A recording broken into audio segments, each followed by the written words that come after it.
Who was the quicker driver, Ralph or Heinz-Harald? You know, Heinz-Harald could have been so easy a multiple world championship. He had one small failing, in my opinion, and that is he didn't believe enough. He didn't actually believe he could do it. He had an amazing talent. And I urge you to go back into your folklore and your memory bank. You know, when Mercedes had that great sports car program, and it was Wendlinger, Michael Schumacher, and Frentzen. Who was the quickest? Frentzen. Who was quick in Formula 3? You know, Frentzen, when he knew he was on it, he was awesome. But getting him and putting, no matter how much you cajoled him and put your arms around him and encouraged him and made him want to believe, I think there was just something, just a little tiny blip there that was missing. So Ralf Schumacher and himself and the races that he won and went on to win at Williams, you know what people don't necessarily realise is that Heinz-Harald Frentzen won more Grand Prix at Jordan than he did at Williams, and that was a surprise because that Williams was the era when they were worthwhile winning races and they were brilliant. And yet Ralph went there, left Jordan, and he won 6 Grand Prix there. So Ralph did exactly what Heinz-Harald did, but in the opposite direction. So you just have no idea how these things unfold. The move was very good for both. In fact, it was very good for all three, including me, because Michael Schumacher paid me £2 million to tear up the contract with Ralph, which I was very happy to receive, I must tell you. Really? Yeah, right. It's true. Nothing ever passes the Jordan doorsteps without somebody paying for it. And in this case, it was Michael Schumacher. And it was my little way of getting him back for all those years that went past. No problem. Eddie, let me talk to you about one driver who never made it to Formula One, but I know you had a soft spot for him. He was really quick. It was Ross Cheever, right? Well, I knew you'd bring his name up somewhere along the line, because if I remember rightly, you tormented me. Now, I mean tormented me.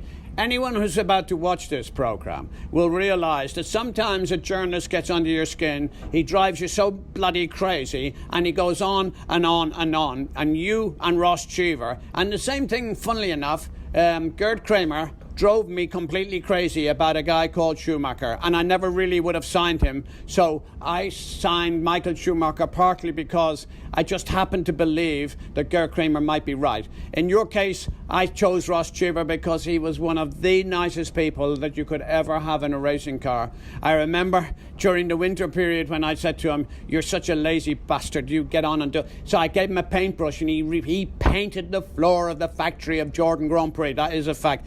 A nicer person you could never hope or wish to meet. But he was quick, though. No, he was ridiculously quick, but he was dangerous. By that I mean, you would never know how many wheels would come back into the pits. And very often, maybe 2 if you were lucky. But, you know, he had a fear factor that didn't seem to exist. I don't know what way he went into corners, but he used to try and go into everything flat out. He was unbelievably fast, but if he'd had to let himself build up to it, grow into it, get the confidence for it, I think he would have had a sterling career instead of having a very good career. Eddie, the system I used with you for Ross is exactly what I did with Frank and Colin for Nigel Mansell, actually. Just kept pushing and pushing and pushing till they gave him a chance. You remember Nigel?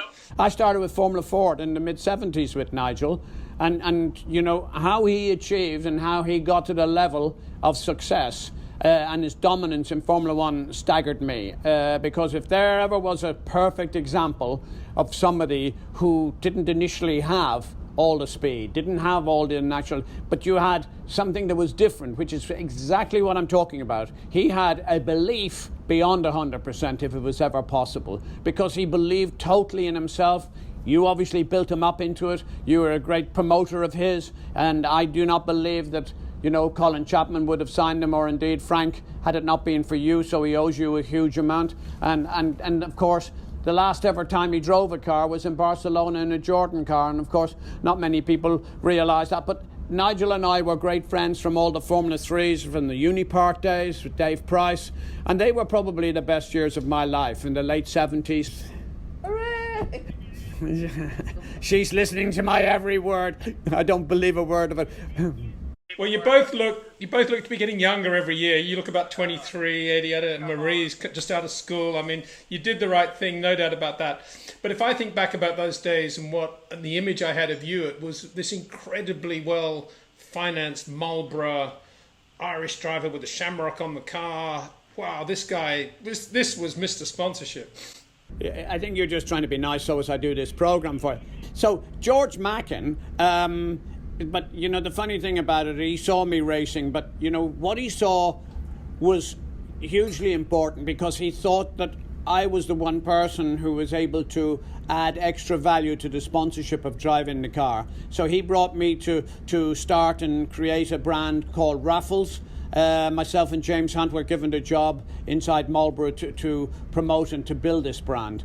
And George, I was just recently at his 80th birthday. What a great man he was in bringing all those young drivers together. He, Barry Sheen in particular, he was so positive about Barry, even though he was a motorbike guy and not within the family of Marlborough at all. But I think it's an interesting thing. There was a girl who was up recently for an Oscar, and a girl called Pugh. What's her first name, Marie?